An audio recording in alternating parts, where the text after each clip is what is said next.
새벽에도 주님의 말씀을 사모하고 주님께 기도하기 위하여 이 자리에 함께하신 사랑하는 모든 성도님들 가운데 우리 주님의 사랑과 은총이 함께하시기를 주님의 이름으로 축원합니다. 주님께서 이 하루의 첫 시간 주님 앞에 나온 여러분들을 기뻐 받아주시고 여러분들의 삶 가운데 함께하여 주실 줄로 믿습니다. 오늘 말씀 우리가 읽은 본문 말씀의 소제목을 보니까 바람과 바다를 잔잔하게 하시다 그랬습니다. 예수님과 제자들이 바다로 나갔는데 바람이 불고 파도가 치더라는 거예요. 그런데 예수님께서 그 바람과 바다를 잔잔하게 하셨다 하는 이야기죠. 우리 인생을 때로 항해에 비유합니다. 우리가 인생이라는 바닷길을 항해하는 삶을 살아간다는 거예요. 그래서 때로는 바람을 만나게 되고 때로는 파도를 만나게 되더라는 것이죠. 우리 인생이 늘 잔잔한 호수와 같이 평안한 평탄한 인생이었으면 좋겠지만 때로는 우리에게 병이 걸릴 때도 있고 사업에 어려움이 생길 때도 있고 관계에 어려움이 생길 때도 있고 크고 작은 어려움이 생길 때가 분명히 있더라는 거예요. 그런데 우리 인생의 그 모든 풍랑을 잔잔하게 하실 수 있는 분은 오직 주님밖에는 없는 줄로 믿습니다. 예수님과 제자들이 탄 배가 예수님의 능력으로만 그 잔잔한 바다를 건널 수 있었던 것과 같이 우리 인생의 배도 우리 예수님께 맡겨드릴 때 예수님께서 평안하게 하시고 예수님께서 구원하여 주신다는 것을 기억하면서 믿음으로 살아갈 수 있는 저와 여러분이 되시기를 간절히 소망합니다. 먼저 오늘 본문 35절 말씀 함께 읽겠습니다. 35절 말씀 시작. 그날 저물 때에 제자들에게 이르시되 우리가 저편으로 건너가자 하시니. 오늘 본문은 그날 저물 때에라는 배경을 가지고 시작합니다. 그날 저물 때. 그날은 어떤 날이에요? 마가복음 4장 우리가 지금까지 계속 살펴봤지만 예수님께서 어떤 일들을 행하셨습니까? 예수님께서 바닷가에서 많은 사람들에게 여러 가지 비유로 하나님 나라 복음을 전파하신 그날이었단 말이에요. 하루 종일 주님께서 말씀을 선포하신 그날, 이제 날이 저문 때에 예수님께서 제자들에게 말씀하시기를 우리가 저편으로 건너가자 하신 거예요. 우리가 이 바다 저편으로 건너가자. 사실 이 말씀은요, 조금 이상한 말씀입니다. 뭐가 이상한 말씀이냐? 여러분, 요즘은 워낙에 기술이 좋으니까 밤에 배를 탄다는 것이 크게 위험하지 않겠지만 옛날에는요, 밤은 고사하고 낮에도 배를 탄다는 것이 위험했던 그런 시대였습니다. 밤바다라는 것은요, 너무나도 위험한 공간이었던 거예요. 그런데 날이 밝을 때가 아니라 저물 때 예수님께서 제자들에게 이 바다를 건너가자 하고 말씀하신 거예요. 그리고 이 건너편은 어떤 곳이냐? 이제 마가복음 5장 말씀을 보면 알 수가 있겠지만 저 건너편은요, 거라사인의 지방입니다. 우리를 반겨주는 곳, 우리가 마음 놓고 쉴 수 있는 곳, 그런 곳이 아닌 거예요.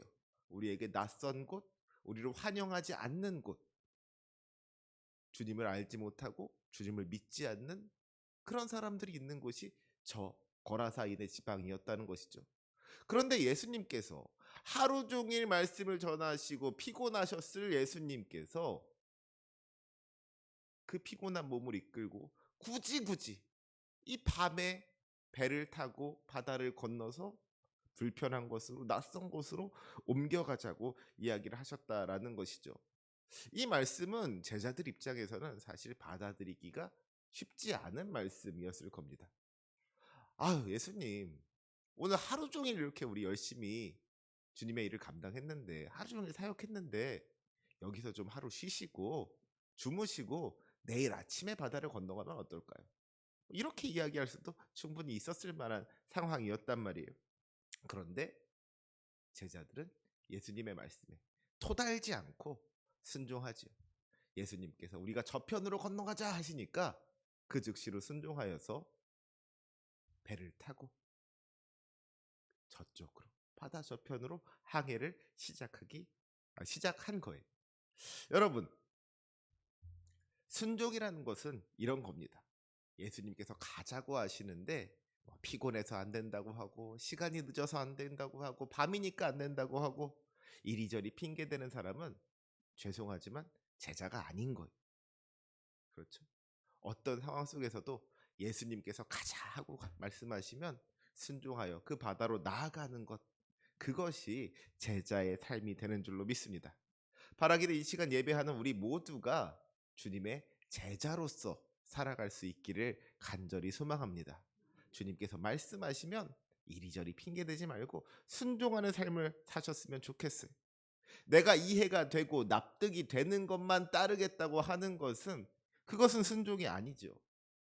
때로는 주님의 그 말씀이 이해되지 않을지라도 주님께서 나를 왜 저기로 보내시는지 납득이 되지 않는다고 할지라도 주님께서 가라고 명령하시면 그곳으로 나아갈 수 있는 그 믿음 가지고 살아갈 수 있는 저와 여러분이 되시기를 주님의 이름으로 부탁드립니다. 내 생각보다 주님의 생각이 옳고 내 계획보다 주님의 계획이 옳으니 저는 그저 주님의 말씀에 순종하겠습니다. 이런 믿음 가지고 이러한 믿음의 고백 가지고 날마다 순종하며 살아갈 수 있는 저와 여러분이 되시기를 주님의 이름으로 부탁드립니다. 그렇게 이제 예수님의 제자들이 예수님의 말씀대로 순종하여서 배를 띄웠습니다. 그런데 문제는 여기서부터 시작을 합니다. 우리 37절 말씀도 함께 읽어볼까요? 37절 시작. 큰 광풍이 일어나며 물결이 배에 부딪혀 들어와 배에 가득하게 되었더라. 지금 제자들이요, 예수님의 말씀에 순종했습니다. 예수님께서 가자고 하시는 대로 배를 띄웠어요. 그런데 어떤 일이 일어났습니까? 큰 광풍이 일어났다 그랬어요. 지금 제자들이요, 예수님의 말씀을 어겼기 때문에 광풍을 만나게 된 게 아니에요. 요나처럼 불순종하다가 풍랑을 만난 것이 아닙니다. 니느웨로 가자고 하는데 다시스로 가다가 풍랑을 만난 게 아니더라는 거예요. 예수님께서 가자고 하시니까 해가 저물어 가는데도 그 위험한 밤바다로 주저하지 않고 배를 띄운 제자들. 예수님의 말씀에 순종한 제자들에게 큰 광풍이라는 고난이 찾아온 거예요. 순종의 길 위에서 죽음의 위기를 만나게 된 겁니다. 사랑하는 우리 성도 여러분, 여기서 우리가 알아야 할 것은 순종의 길에도 풍랑이 있더라는 것. 우리가 주님의 말씀대로 순종하며 살아갈 때에도 우리 인생에 시련이 찾아오고 고난이 찾아오더라는 겁니다. 주님의 뜻대로 살아간다고 해서 예수 믿고 사는 사람이라고 해서 인생에 아무런 문제가 없는 게 아니더라는 거예요. 오히려 사실은 우리가 예수님을 믿기 때문에 당하는 시련과 고난들이 있습니다. 예수 믿지 않았더라면 모르고 살아도 됐을 그런 인생의 어려움들이 우리에게 찾아올 때가 있더라는 것이죠. 하지만 중요한 것은 그 고난이 실패가 아니라는 겁니다. 여러분, 지금 예수님께서 제자들에게 명령하신 게 뭐였어요? 우리가 저편으로 건너가자. 우리가 저편으로 건너가자 하는 것이 우리 주님의 명령이었습니다. 그러면 실패는 뭐예요? 무엇이 실패입니까? 우리가 저편으로 건너가지 못하는 것이 실패입니다. 우리가 아무리 편안하게 있을지라도 우리 인생에 아무런 문제가 없을지라도 결국 우리가 저편으로 건너가지 못한다면 그게 문제이고 그게 실패인 거예요. 우리가 풍랑을 만난다고 할지라도 우리가 탄 배가 막 깨어진다고 할지라도 우리가 저 바다 건너편으로 건너가게 되었다면 그것은 주님의 말씀이 이루어진 것이죠. 그것은 결코 실패가 아닌 거예요. 우리는 자꾸만 내가 힘드냐 편하냐, 내 인생에 고난이 있느냐, 내 인생이 복되느냐 이런 걸 가지고 우리 인생의 성공과 실패를 나누려고 하지만 진짜 성공과 실패는 어디에 있느냐? 내 몸이 편한 데 있는 것이 아니라 내 마음이 편한 데 있는 것이 아니라 주님의 말씀이 이루어지는 것이, 주님의 뜻이 이루어지는 것이 진짜 우리 인생의 성공이 되는 줄로 믿습니다. 때로 주님께서는 우리를 험한 길로 인도하십니다. 우리를 좁은 길로 인도하세요. 우리에게 십자가를 지라고 명령하실 때가 있습니다. 거칠고 메마른 광야길로 인도하시고 바다를 건너라고 하시는 거예요. 하지만 그 모든 과정을 통하여서 하나님의 뜻이 이루어지게 된다면 그 모든 과정들은 오히려 우리를 단련하기 위한 주님의 훈련장이 된다는 것을 우리가 알아야 할 줄로 믿습니다. 오늘 말씀에 큰 광풍이 일어났다 그랬어요. 여러분, 광풍이 무엇입니까? 말 그대로 미친 바람인 거예요. 미친 바람. 사람의 힘으로 어떻게 감당할 수가 없는 것이죠. 예수님의 제자들 중에는요, 어부들이 많았습니다. 그렇죠? 베드로와 안드레, 야고보와 요한, 이 사람들이 다 어부 출신이었단 말이에요. 맨날 배를 타고 바다를 누비면서 정말 이제 뭐 날씨 바람만 맡아도 공기만 맡아도 이제 비가 오겠구나. 바람이 불면 배를 이렇게 몰아야지. 파도가 치면 배가 이렇게 몰아야지. 아주 그냥 뭐 배를 모는 데 있어서는 전문가들이었던 사람들이 예수님의 제자들이었단 말이에요. 그런데 이 예수님의 제자들이 아무리 경험이 많고 기술이 뛰어나다고 할지라도 이 미친 바람 앞에서는, 광풍 앞에서는 힘을 쓰지 못하는 거예요. 그들이 필사적으로 노를 저었을 겁니다. 열심히 물을 퍼냈을 거예요. 하지만 결과가 무엇입니까? 큰 광풍이 일어나며 물결이 배에 부딪혀 들어와 배에 가득하게 되었더라. 이 배 가운데 물이 막 가득 차게 된 거예요. 조금 있으면 배가 침몰할 위기에 처한 겁니다. 그러니까 제자들이 어떻게 해요? 예수님을 깨우기 시작합니다. 예수님, 예수님, 지금 우리가 다 죽게 되었습니다. 예수님, 예수님, 우리를 좀 도와주십시오. 자기 힘으로 안 되니까 그제서야 예수님을 찾기 시작했다 하는 거예요. 여러분, 그런데 어쩌면 우리들의 모습이 이와 같지는 않습니까? 내 힘으로 할 수 있을 것 같을 때는 내가 내 인생이라는 배를 몰아보려고 하는 거예요. 내 힘으로 인생의 항해를 해보려고 하는 겁니다. 예수님이 아니라 내가 선장이 되려는 거예요. 예수님은 저 뒤에서 그냥 편안하게 쉬고 계세요. 예수님은 주무셔도 좋습니다. 운전은 제가 할게요. 제가 어부 출신이니까. 제가 배를 잘 몰 줄 알아요. 제가 이 배를 한번 몰아볼게요. 하지만 여러분, 우리 인생의 배를 운전하셔야 되는 분은 우리가 아니라 주님이신 줄로 믿습니다. 나의 어떤 지식, 나의 어떤 경험, 내가 가진 능력을 가지고 우리의 인생을 이끌고 나가려고 하는 것이 아니라 진정한 이 배의 선장 되시는 주님께 우리 인생의 키를 맡겨드리는 것이야말로 참으로 우리가 인생 가운데 승리할 수 있는 길이 되는 줄로 믿습니다. 이제 제자들이 예수님을 찾는데 우리 38절 말씀 함께 보시기 바랍니다. 38절 말씀에 보니까 뭐라고 하고 있느냐? 우리 함께 읽어볼까요? 시작. 예수께서는 고물에서 베개를 베고 주무시더니 제자들이 깨우며 이르되 선생님이여 우리가 죽게 된 것을 돌보지 아니하시나이까. 제자들이 예수님을 막 흔들어 깨우면서 소리치는 거예요. 선생님이여 우리가 죽게 된 것을 돌보지 아니하시나이까. 예수님, 우리가 지금 다 죽게 생겼는데 왜 우리를 도와주지 않으십니까? 간절한 마음으로 예수님을 찾고 예수님을 깨우더라는 것이죠. 그리고 그 기도에 응답하신 예수님께서는 제자들의 문제를 해결해 주십니다. 제자들이 자기의 힘으로 노를 젓고 자기의 힘으로 물을 퍼낼 때에는 아무런 일도 일어나지 않았어요. 그런데 예수님을 찾고 예수님을 깨우니까, 예수님께 부르짖어 기도하니까 그때 문제가 해결되기 시작하더라는 겁니다. 사랑하는 성도 여러분, 우리 역시 마찬가지입니다. 내 힘으로 인생의 문제를 해결하려고 할 때에는 아무리 노력한다고 할지라도 열매가 없을 수 있는 거예요. 우리 주님을 깨우는 것이, 주님 앞에 기도로 나아가는 것이 문제 해결의 시작인 줄로 믿습니다. 특별히 여러분, 기도라는 것이 별게 아니에요, 사실. 여러분의 불안의 독백을 기도로 바꾸시기 바랍니다. 무슨 말이냐? 아, 힘들다. 아, 죽겠다. 아, 이게 어떻게 하면 좋을까? 혼자서 그렇게 힘들어하지 말라는 거예요. 그 모든 말 앞에 주님을 붙이면 되는 겁니다. 주님, 나 힘들어요. 주님, 나 죽겠어요. 주님, 나 좀 도와주세요.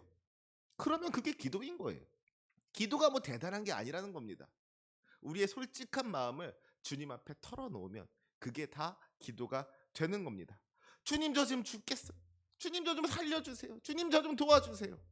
간절한 마음으로 주님을 찾으면 주님께서 들으시고 응답하여 주실 줄로 믿습니다. 제자들의 기도에 주님께서 어떻게 응답하셨는지 우리 39절 말씀 보시기 바랍니다. 시작. 예수께서 깨어 바람을 꾸짖으시며 바다더러 이르시되 잠잠하라 고요하라 하시니 바람이 그치고 아주 잔잔하여 지더라.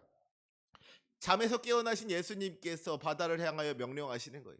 잠잠하라 고요하라. 그러니까 어떻게 되었어요? 바람이 그치고 아주 잔잔하여 지더라. 여러분, 우리 인생의 항해에서도 마찬가지입니다. 우리를 힘들게 하고 우리를 괴롭게 하던 문제들, 우리를 불안하게 하고 두렵게 하던 모든 문제들, 주님께서 우리를 찾아오셔서 주님께서 일어나셔서 잠잠하라 고요하라 말씀하시면 우리 인생의 그 모든 문제가 다 해결될 줄로 믿습니다. 우리 인생의 광풍을 잠재울 수 있는 유일한 해결책은 주님께 있는 거예요.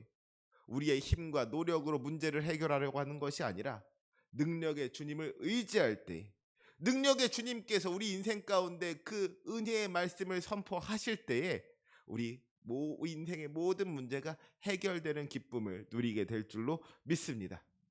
내 힘으로 하려고 하지 말고, 내 능력으로 하려고 하지 말고 주님을 의지하는 것이 우리 인생의 모든 문제를 해결할 수 있는 방법임을 기억하면서 주님 앞에 기도로 나아갈 수 있는 저와 여러분이 되시기를 주님의 이름으로 축복합니다.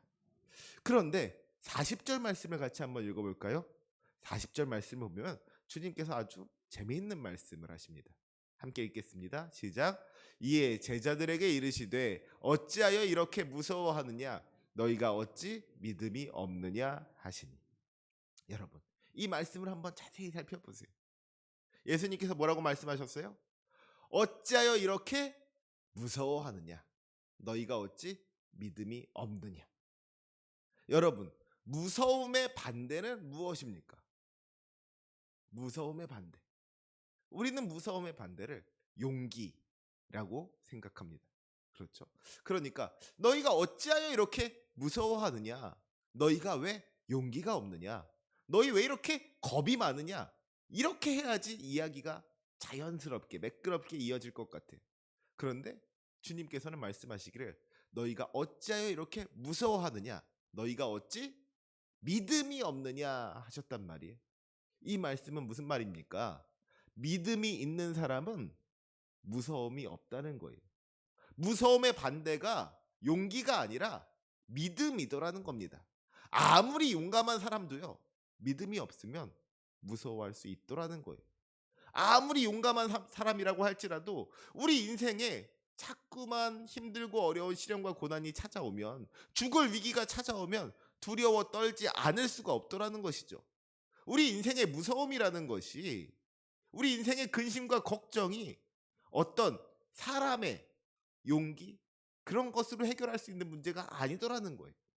그런데 믿음이 있는 사람은 무서워하지 않을 수가 있더라는 겁니다. 그 믿음은 어떤 믿음입니까? 지금 주님께서 나와 함께 하신다는 믿음. 능력의 주님께서 나를 도와주신다는 믿음. 주님께서 나를 결코 망하게 하지 않으시고 주님께서 반드시 나를 구원하실 것이라는 그 믿음이 있는 사람은 그 어떤 시련과 고난 중에서도 평안할 수가 있더라는 거예요.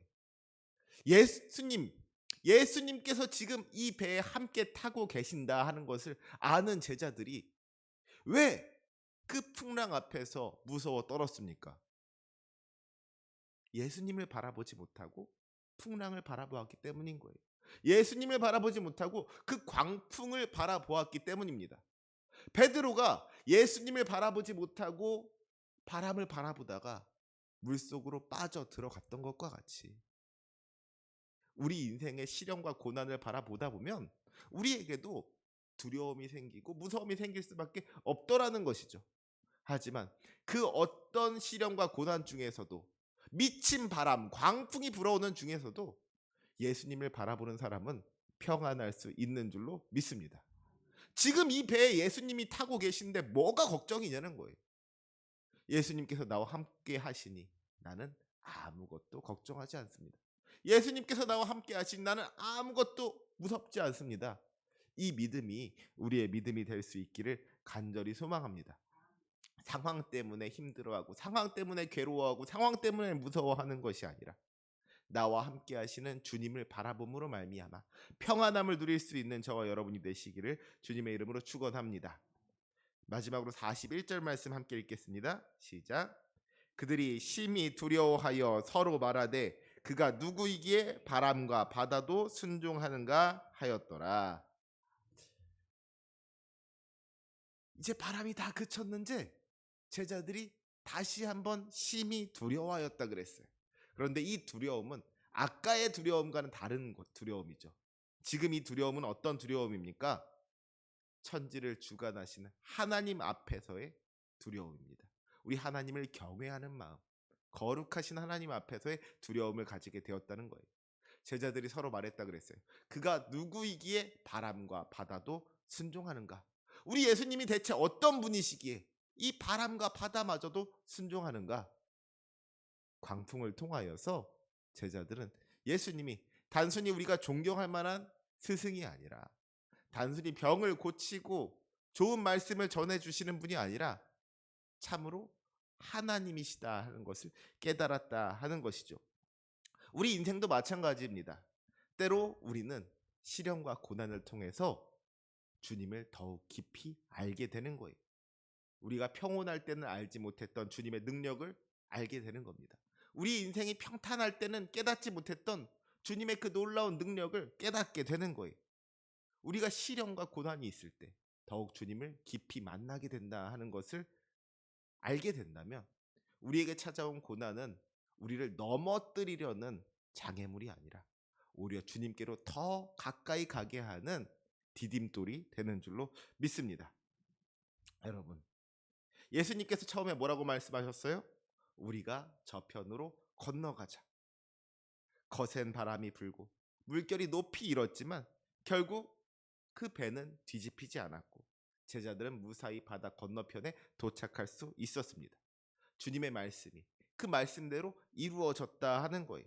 그 과정 가운데 시련도 있고 고난도 있었겠지만 결국 주님께서 함께 하시니 주님의 말씀대로 이루어졌다 하는 것이죠. 우리 인생 역시도 마찬가지입니다. 주님께서 우리를 구원하시겠다고 분명히 약속하여 주셨으니 우리 인생의 그 어떤 시련과 고난이 찾아온다고 할지라도 우리는 마침내 주님의 구원으로 나아갈 수 있게 될 줄로 믿습니다. 주님께서 우리를 위하여 예비하신 하나님 나라로 들어갈 수 있게 될 줄로 믿습니다.